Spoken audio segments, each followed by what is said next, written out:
Hey, welcome to my channel and to this video about my Fluval 13.5 Evo tank. So if you've seen any of my other videos I posted recently, I've been dealing with some algae issues in this tank, particularly bubble algae, which we can kind of see. And there's a little over there.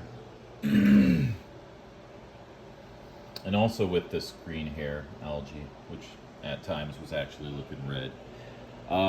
If you go back and look at like the last video or the video before, you would notice that there's a pretty drastic reduction in the hair algae going on here. So I just want to talk about what I've been doing and what's been going on. So I was dosing Vibrant to try to deal with more the bubble algae than anything.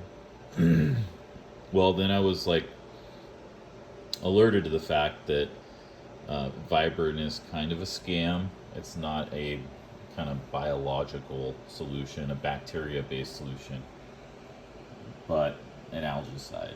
That's literally what it is. You're paying like 30 bucks in my case, 30 something bucks for just algicide, which is not good in the sense that, yeah, I don't really want to be putting algicide in my tank. There's other ways to deal with this stuff. And also that they're just lying, right? It's just, that's not a good look for a company. So, discontinued that. I only used it for 2 weeks, and if you saw my other video, I mean, basically was putting like 1 to 2 drops from a dropper in anyway, so it wasn't much. It was killing the bubble algae. Since then, in the last almost 2 weeks, the bubble algae has kind of been coming back a little bit, I want to say. So what's my plan? You know, what happened to the green hair algae first, the hair algae in here? Well, I went and got 3 more of these small astrea snails. There's one there, and then this one's kind of hanging out by the big brother. I have 2 of these big astrea snails, and I had 3. They were about the size of these small ones when I bought them. And when I did get those, they really knocked out the hair algae that I had at that time and got the tank looking really spick and span. And really no difference here. I put in these 3, or no change in how that worked by adding these 3, because I put in these 3 and they just started going to town.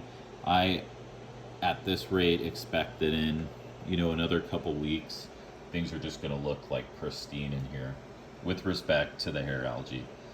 Now, what am I going to do about this bubble algae? Well, the tank is pretty small. There's not a lot of options, really.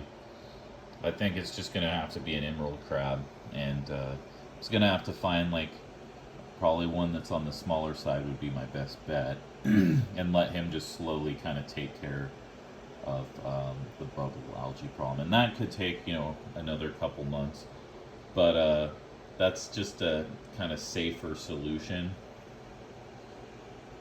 to trying to like dose something. I looked for the quick fix.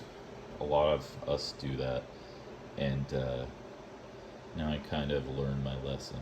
So that's really all I've got. I'm just giving this quick update. Oh, I guess I tried to move this guy up here. There was a couple very small polyps on there.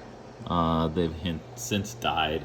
Likewise, this one down here. I just haven't had the greatest luck. This one right here at one point was covered in, oh gosh, probably 20 plus zoa polyps, and they were even, I had it over here, and they were even growing off onto the rock and everything.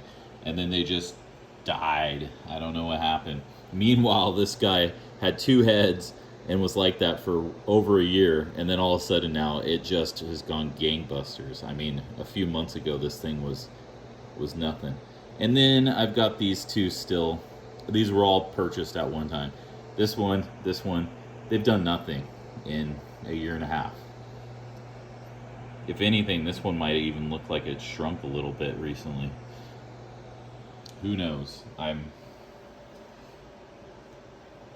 kind of noticing that my nitrates and phosphates, maybe they've just been too low, if anything. So I think my aggressive water changing schedule, and the fact that, you know, this is such a small tank, I'm always doing at least 2 gallons, and there's probably a total tops of 10 gallons of water in here. So I'm gonna like back it out a little bit and just do actually about a half-gallon water changes now for the next month. Weekly water changes. I'm gonna see if that makes any difference as far as like growth is concerned, some of the other stuff. I'm trying not to feed too heavy. I only have really this guy in here. And I think maybe 1 hermit crab left. So there's not a lot to like eat up the meaty food that I feed. But yeah, that's all I got. Thanks for watching. If you like it, you know what to do. No pressure. Take care. Happy reefing.